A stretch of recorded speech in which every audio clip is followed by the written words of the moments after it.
when no one else is telling you to do this one thing, and then you're spending so many hours on it, and then you have a finished product and you're so stoked and it like makes you feel alive. If you are lucky enough to ever experience that, like finding a passion, I think it's a total disservice to not just try and pursue that at all costs.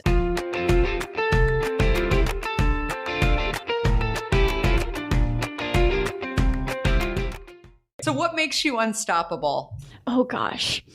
Wow, you stumped me with that one. I have a few ideas. I can start to jump in on it. Start. Yeah, I'll start. So the fact that you just started, right? Like I think like that's the biggest thing when I, talk to people, and you and I started to talk about this earlier. So I'm writing a book and I'm finishing it up. It'll be out next September. You'll have to come back on the podcast again on mine. It's called Undaunted, and it's about the making of Hint, but it's also about the journey of just going and doing it. Because I think that in every single industry, all genders, it's the consistent thread amongst people that can't do it is their own, bias and walls that say they can't, right? And they can't start. And so I always tell people, like, you got to just start. Yeah. Like, even if you, even if you weren't successful, if you feel like you failed or whatever it is, like just starting, just go and start doing something, because you'll probably do a lot of things wrong, but then you might do a couple of things right, and then you don't know where that journey is going to go. Like, you started to go to school, and you started to figure out whether or not you were going to do it, and then you came and started your company. And I think trusting your gut is so huge, because whenever I was in college and hating it, I had to take a step back and really notice, okay, wait, I'm editing videos from 10 p.m. to 2 a.m. And it's like I'm doing this when no one else is telling you to do this one thing, and then you're spending so many hours on it, and then you have a finished product and you're so stoked and it like makes you feel alive. If you are lucky enough to ever experience that, like finding a passion, I think it's a total disservice to not just try and pursue that at all costs. And so what that looked like for me was dropping out of college and kind of going against the grain. Even in 2015, that was still kind of like, well, should you, Sarah, from the grandparents and my dad, just finish. It's only a year and just finish.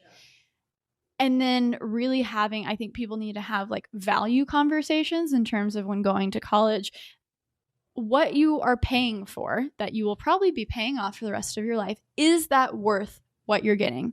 Do you enjoy this? Do you see the relationships that you're building as crazy valuable? That was the thing, is I was never super social in college. I wasn't doing the one thing that probably college is valuable at, and that's relationships and talking to your professors and talking to your colleagues. And I was so obsessed with video and just creating that I found this amazing community outside of college. So I took a step back and said, oh, everything that I want to do in life, I can do without college. And so why do I want to give them just money for something that I hate? So really having that conversation with yourself, I think is so important. And have you thought about teaching? As crazy as that may sound. I mean, honestly, when I was in high school, I did a lot of tutoring because I really enjoyed math and science. And that's why I went into electrical engineering. And that's why I teach a lot on my YouTube channel. I mean, I see having the abilities to edit videos and to just create content, I think is so powerful. So if I can help people bridge that gap and learn how to use Premiere or learn how to use a camera, I mean, that is so fulfilling for me. And so, there's definitely, that's, probably 20% of my videos are more tutorial based or sharing my story and ranting on college a lot. And so I don't think I would ever in high school, I was like, oh, I can just be a high school teacher if all else fails. But I don't think I would ever teach in the traditional sense, because I do not believe in the traditional sense of education. Yeah.